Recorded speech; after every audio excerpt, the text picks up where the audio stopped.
you may not know this, but I hate my videos. And yes, I only have 5 as of recording, and I only started this channel a couple months ago, but every time I go through the process of like making these videos, I've just accepted that it's like forging a sword through fire, but the swords are my videos and the fire is the cringe at myself. So especially in my last video, I wrote an entire script. The idea for that video, I've been working on it for like months. Yeah, so I put lots of research into it. I wrote a script for like 2 weeks. I recorded it, I edited it, and was about to post it. And then something just clicked where I was like, I'm not having fun. I'm not having fun with making this video. I did a Fantastic Mr. Fox like desk swipe and like scrapped everything. I re-recorded everything and I edited it again. Redoing it made me hate it a little less, but I still went through that self-doubt. I was still like, bro, I'm like pure waffling this. Like, this is so like, who do I think I am? I don't know. I just had to bite the bullet and it's like, alright, I'm just gonna post this even if I hate it. And what do you know? I got some very nice comments and also feedback, and it was really, I wasn't expecting any good feedback from it because I was like, yeah. So it meant a lot to me. This experience made me want to ponder about whether it's better to be flawed, or rather embrace flaw.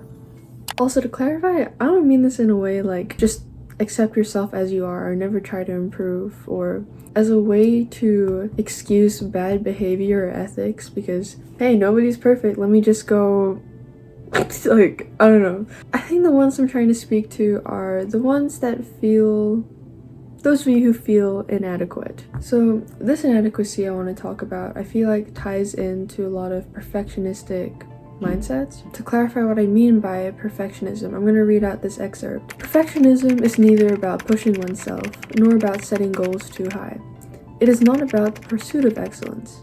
Perfectionism is about the unrelenting desire to be perfect, not almost perfect. This reminds me of the section of perfectionism from one of my favorite books, Atlas of the Heart. It's an important thing to note that perfectionism is not the same as striving, or rather there's a healthy striving and then there's perfectionistic striving. Healthy striving is internally driven, like, how can I improve? But perfectionism is externally driven, like, what will they think? Understanding the difference between healthy striving and perfectionism is critical to laying down the shield, protecting you from shame, judgment, blame, and picking up your life. It's terrifying to risk when you're a perfectionist. Your self-worth is on the line. Browne further goes on to talk about how she is trying to become a recovering perfectionist and an aspiring good enoughist. And it's important to note that there is actually no such thing as perfection. It's an unattainable goal. Because perfectionism is about perception and you don't actually have control about how others perceive you, it's not possible to be perfect in every way, regardless of how much time or effort you're trying to control it. So sometimes perfectionism can pose as something that can help you, but most of the time, actually all of the time, it's detrimental. It's delusion. And I'm not dissing the perfectionists, right? I'm just saying I understand how it feels, and it is much more freeing if you're willing to let go a little bit of your meticulousness for a little more freedom. And like, it is a hard thing to break out of. I know I can't just say like, just stop trying to be perfect. It doesn't work like that. If we all know it isn't healthy, why do we do it, or why do we pretend that it is? Because I actually did more research into it, and there are many factors that, what's the word? Emphasize? Essential? There are many factors that push perfectionism, such as capitalism, social ability, and even how we have evolved as humans. There are some theories that perfectionism is derived from evolutionary advantages, such as trying to survive through social acceptance or trying to be more adaptable. That way you were able to thrive in more environments. Also, Atlas of the Heart did mention that perfectionism can be also derived from childhood experiences. Like if your parents are overly controlling or showing you conditional love, sometimes children can think that perfectionism is more of a defense mechanism to, or coping mechanism, a mechanism to try and be loved or accepted. But it can also be broader than that. In society and capitalism, the culture that modern society is, I guess, centered around is geared towards making profit or who can be the most successful, right? It's just part of survival now, I guess. People have to compete with each other. You always have to be the most productive and the most efficient. I could talk a lot about this, but idolizing standards and whatnot. Because perfectionism does not arise in an isolated mind. Rather, it's a social phenomenon. So it is difficult to let go of these things, especially considering how many things can factor into this belief. Perfectionism is so deeply entrenched and so difficult to overcome because it's a vital element of one's self-experience and of one's sense of reality. It is a core aspect of one's identity. So with all these pressures stacked up against it, and me not being a professional therapist or a psychologist, I can't really help unravel these expectations, but I want to say some reminders to myself and to you guys that it is important to unlearn these expectations. So yeah, this made me think of the term ego death. It's usually related to like spirituality or, I don't know, maybe like drug usage. Alright, these are just where I've heard the terms from. But the concept of ego death is something that's pretty interesting to me. Basically, the loss of self, or okay, let me explain this. The loss of self where you don't matter. This sounds really negative, but in the sense that you can let go of the expectations you have for yourself. And it's rather than being inwardly looking, or it's like not taking yourself so seriously. And I guess that's why it's so appealing. And though I'm saying this in kind of negative words, I don't mean it like that. There are arguments around the term or concept of ego death, whether it is actually beneficial or if it's even possible. But I guess the concept of it would be beneficial to detachment. It's detachment, that's what I'm trying to say. It's basically a detachment to material or external validation. And it can make people more empathetic on others and focus on the earth and the world, the wider community, rather than focusing on just yourself. So I can't say I've experienced ego death, but I've gotten close to it. Okay. Or not. Actually, I'm not sure. Maybe this is just a coping mechanism. This school year has been super hard on me, and I actually felt like I was losing my mind. So one of the quotes that got me through this year, despite how difficult it was, is C's get degrees, right? I don't need to strive for the A+ every single time if it's going to, make me go insane, make me freaking tweak out. So I actually just finished my uni assignments for this year, and I had this project, and all the files got corrupted last minute, the day before submission. I had to redo a lot of work, and I was like, I lost a lot of progress right before the deadline, so of course I was really stressed. But in a way, it made me let go of the expectations I had for myself. I'll just hand in whatever I'm able to salvage, because I don't care. I've worked on this for way too long. All the files got corrupted. I don't care. I'm just going to hand it in. So I gave up some of those expectations and I felt freer.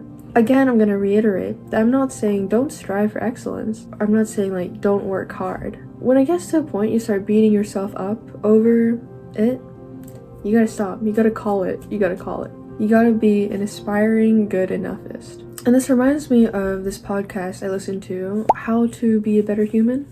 I think that's the name of the podcast. And Sarah Kay was a guest. Sarah Kay is a poet, and she basically talks about how to let go of the perfectionism or trying to get over the standards you set for yourself. You have to view it as process over product, or the process is more important than the product in the end. But basically, she teaches poetry classes, and she realizes that those who are able to learn more, or those who are able to improve more on their poetry, are the ones who are told that it's not failable. It's a process, not the product that you're trying to learn. If the product feels failable, it can damage the relationship you have to whatever it is you're trying to perfect. And if you treat it like a product, you stop the curiosity, but if you treat it like a process, you keep on learning. Which brings me to my next point.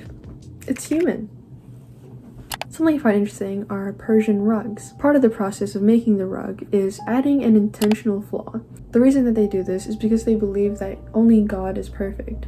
Humans can never be perfect. So I guess there is a sense of humility when it comes to embracing your imperfection. And I know I already used an image before, similar from my last video, where I talked about the artist comparing cake to better cake. I found a variant of that image. This time it's, oh man, my cake didn't turn out according to my insane expectations, and now people won't view me as an uberhuman super genius.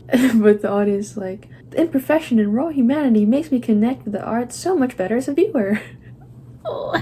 I don't know why I said it like that, but yeah. That actually makes me think of something. With the rise of AI, I feel like embracing the humanness in whatever you do is so important. We gotta recognize our humanness. And like, this is kind of ironic, because I'm gonna use the Robots movie as an example, but if you haven't seen it, the plot is basically like, there is a superior class of robots that want everyone to be the best, be perfect, look this way, whatnot, and yeah, basically everyone that is flawed, it doesn't matter as much.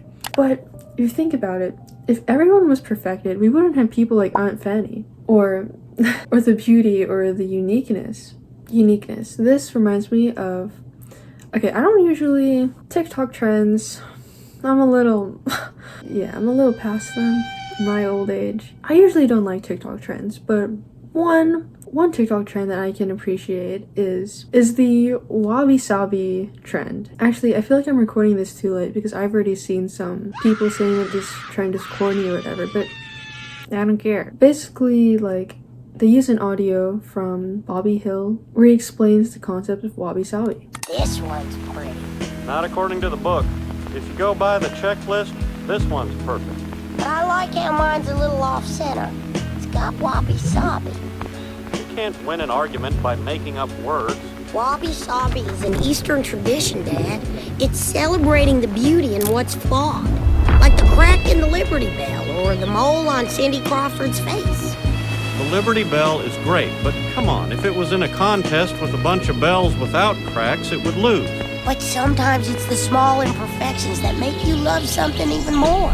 So what if this rose is a little too short, a little too wide? It's got more personality than those other ones.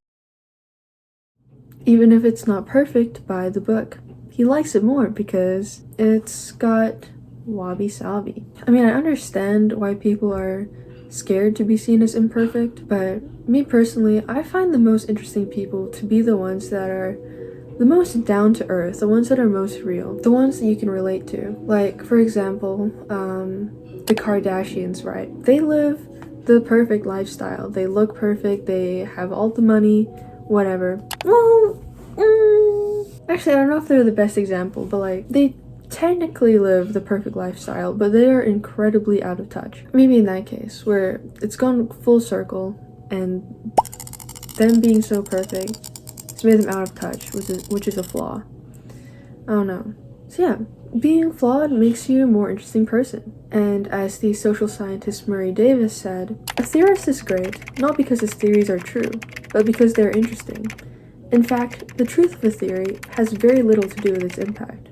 Basically, things that have the most impact are the ones that are interesting, not the ones that are perfect all the way. So, in my concluding thoughts, we don't need to be scared of flaws when it can actually make things better. Like, it can free you from the shackles of everything needing to be perfect. It can make you more interesting. It can make things more fun. It can encourage growth. And like, there's still so much I could say about this, like social media. I miss when it was more casual, and now everything's just highlights and superficialness. But I feel like a lot of what I'm saying here has already been said before, but I think it's important to be reminded of these things just as much as learning about them. Yeah, me personally, I don't see why only the good has to be shown, why the good is the only thing that we feel is acceptable. And I'm not saying share every mistake and woe to the world, but I'm just saying, like, you don't have to pretend everything is sunshine and sausages when it isn't. Like,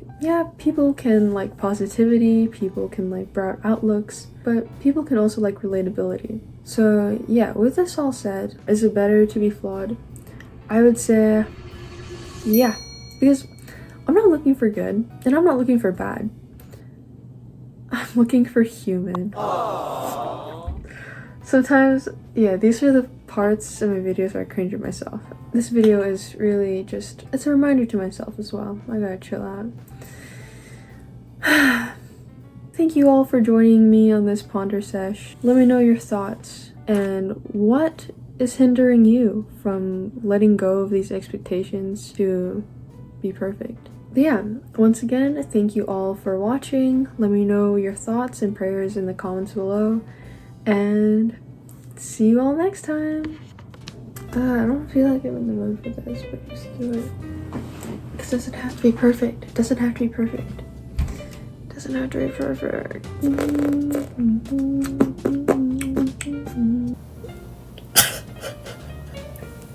That's scary.